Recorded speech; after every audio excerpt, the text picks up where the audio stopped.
To the Bedouin, the word had a mystical importance.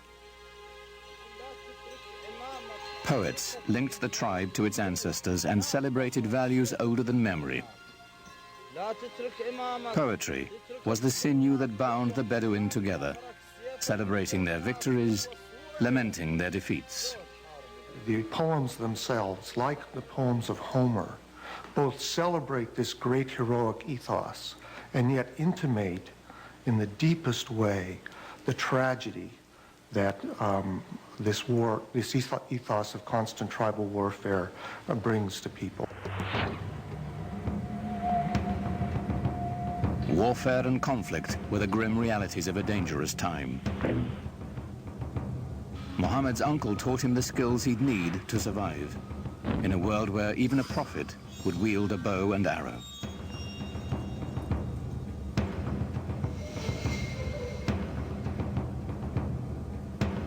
In a wilderness punished by the elements and bereft of water, rivalry over a single well could provoke a blood feud for generations.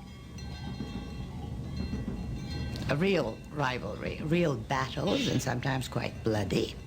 So the allegiance of individuals was to the family immediately, and at a larger extent to the tribe. Without the tribe's protection, no one could endure. Scattered across the peninsula were countless factions, all embroiled in bitter struggles, each defending its precious grazing lands, trade routes, and most importantly, its wells. Well, you have to understand, and most of the lands are dry. And so water is something that's everyone always considers precious. For those of us in climates that are more heavily watered, it's difficult to understand the depth and the centrality of the symbol of water in societies that are desert and in which it only rains once or twice a year, and in which a little water makes the difference between life and death.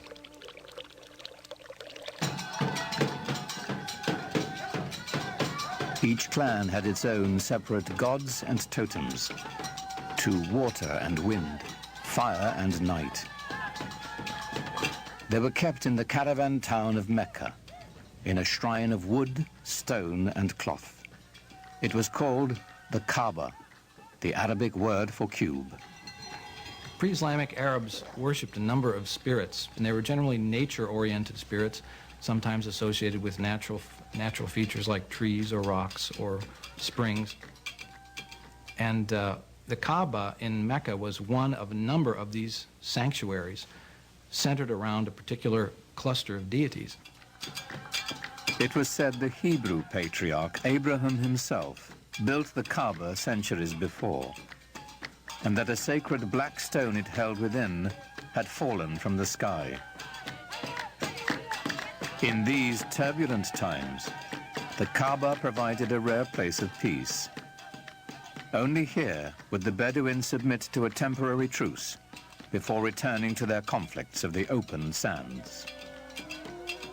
There was this one place in the middle, around the Kaaba, which was, from even pre-Islamic times, a sacred enclosure where all people had to put down their arms. And this, of course, facilitated trading because it meant that you couldn't carry on your feuds when you were doing your buying and selling.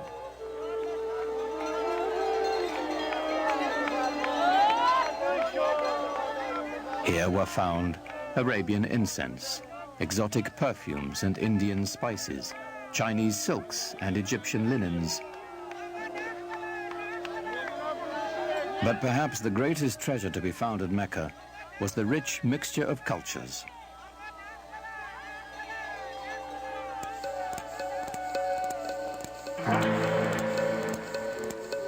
Muhammad's world was a center of trade, connecting the Mediterranean Sea to the Indian Ocean, linking the aging empires of Byzantium and Persia to the great bazaars of India and China.